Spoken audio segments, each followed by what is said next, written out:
Chemistry दरअसल पुरानी या नई नहीं होती है। तो हमारे जनमानस में ये एक अवधारणा है कि भारत का जो पुरातन था वो केवल साहित्य में बहुत ही बौद्धिकीय विषय में उसकी पारंगत थी। तो मेरा शोध कार्य जो भी रहा है वो ये रहा है कि नहीं, प्राचीन भारत में विज्ञान के विषय में भी और मुख्य रूप से रसायन शास्त्र, धातु शास्त्र इत्यादि विषयों में भी प्रबल रहा है। तो इन्हीं सब विषयों पे मेरा काम रहा है। तो सर आपने अभी जो बातें बताई उससे मुझे ग्रासिम की बात याद आ रही है। ओशो ने कहा था कि भारत को विज्ञान सीखना होगा और पश्चिम को आध्यात्म सीखना होगा, तभी दुनिया बैलेंस होगी। क्या लगता है भारत विज्ञान के पीछे है?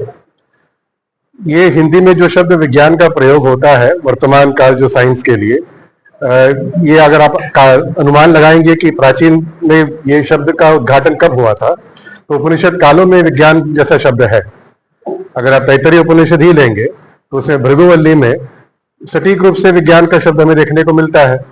तो ऐसा नहीं कि हमारे यहाँ पे भारत में विज्ञान था नहीं। तो जो दुर्भाग्यपूर्ण जो पाश्चात्य विज्ञान को ही विज्ञान मान के चलते हैं और जिसका उल्लेख जिस मनीषी का आपने किया है, तो वो उनका मत रहा होगा, बट मेरा मत उससे भिन्न है।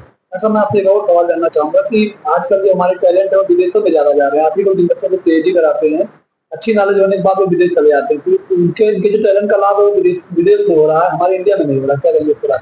ये ऐसा नहीं, कभी कुछ तो है नहीं। हम प्राचीन समय से लेकर के अभी तक हमारा ये था कि आनो भद्रा कृतवो यान्तु विश्वतः।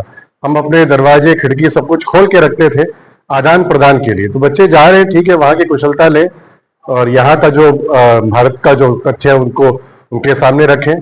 और एक न एक कड़ी हर किसी के जीवन में आएगी कि वो सोचेंगे कि ठीक है, वापस भारत जाना है। तो वो कुछ सालों के अंतर्गत होगी, कुछ पीढ़ियों के अंतर्गत होगी। इसमें हम कुछ अंकुश नहीं लगा सकते। मतलब कि हमारी सरकार कम पैसे देती है, इसलिए वो बाहर जाते हैं, ज्यादा पैसा मिलता है, ज्यादा सुविधाएं मिलती है, सुविधाएं कम। ये बहुत ही मतलब ये व्यक्तिगत रूप में भिन्नता होगी इसमें। पैसों की बात तो चाहे आप विदेश ले ले, भारत ले ले, रिसर्च जहाँ पे है तो उसमें उतना पेमेंट नहीं होता जितना कॉर्पोरेट सेक्टर में होता है, चाहे यूएस ले ले या यूरोप में भी ले ले।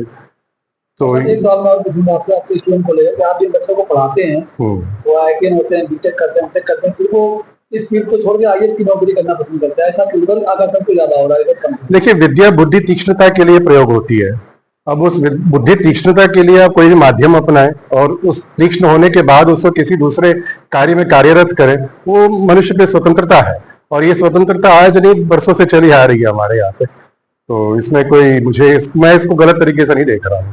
हमारे कॉलेज में आप आए, बच्चों को क्या संदेश देंगे? पैसा लगा आपको आना पे? बहुत अच्छा लगा। ये मेरा प्रथम विजिट है बलरामपुर में और आशा करता हूँ कि ये मेरा भविष्य में फिर से आऊँगा और यहाँ का कॉलेज, यहाँ के व्यवस्था और कॉलेज जिस तरह से जिसका इतिहास है, एकेडमिक हिस्ट्री है, सोशल कनेक्ट है, इन सब से मैं बहुत प्रभावित हूँ और मैं फ्यूचर में भी यहाँ पे आकर के और एक्सप्लोर करना चाहूंगा। एक सवाल मैं चाहूँगा, जैसे केमिस्ट्री के जो बच्चे हमारे एमएससी करते हैं, ज्यादातर उनका टीचिंग लाइन में जाते हैं, इसके अलावा क्या स्कोप है? एक्चुअली ये अवधारणा बहुत गलत है। एमएससी के बाद वो पीएचडी करें तो उसके बाद इंडस्ट्री भी उनके लिए ओपन अप है और टीचिंग तो है ही।